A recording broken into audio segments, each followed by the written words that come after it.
संभाव्य पंगपाल आक्रमण ପାଇଁ केतेक परामर्श।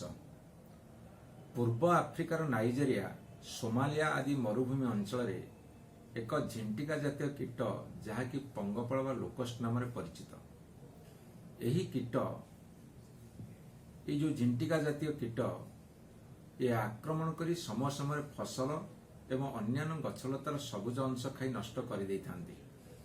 चलित वर्ष पूर्व आफ्रिका अंचल भल वर्षा बा वृष्टिपात होइथिबारु सेगुड़िकर वंश विस्तार होइछि। तांकर गोटिए दल ईरान आसिला, तापर पाकिस्तान, तापर भारतर राजस्थान को आसला, तापर मध्य प्रदेश रे पहुंची गलेनी। एही दल ओडिशा आसिबार आशंका करा जाउछि। अवश्य विगत अनेक वर्ष हैला ओडिशा रे पंगपाल आक्रमण हेई नाही।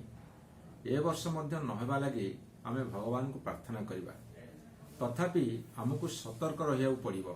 सतर्क रहिबा हमर दायित्व। जदि ओडिशा आसिबार संभावना देखा दिए आमे फसल को रक्षा करिबा पई कौन कौन पद्धति अवलंबन करिबा आवश्यक से संपर्क में आपन को सूचना देबाकू चाहे। आमर सीमावर्ती राज्य रे पंगपाल दल पहुंचिले आम जमी रे थिबा फसल उपर प्रतिषेधक व्यवस्था हिसाब रे 5% निम्ब मंजी उद्धृतांशर द्रवण को एकर प्रति 200 लिटर हिसाब रे ऊपर बेला सिंचन करंतु।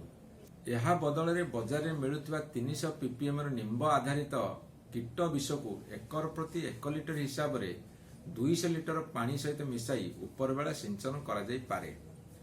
पंगपाल दल फसल कियार रे पहुंची जाइथिले सेगुड़िक विभिन्न उपाय जथा टीण बाड़े कंटायुक्त डाल रे पिटी घोड़ेबार व्यवस्था करंतु।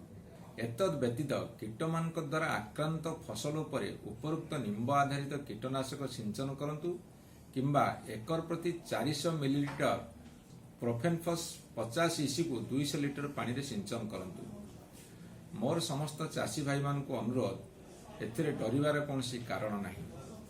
काहेकि ना आमे याकू प्रतिरोध करिबा पई जेते प्रकार कौशल अवलंबन करिबा कथा आम विभाग तरफरु एवं कृषि विश्वविद्यालय तरफरु सतर्कता जारी करा जाइछि बा एडवाइजरी इश्यू करा जाइछि।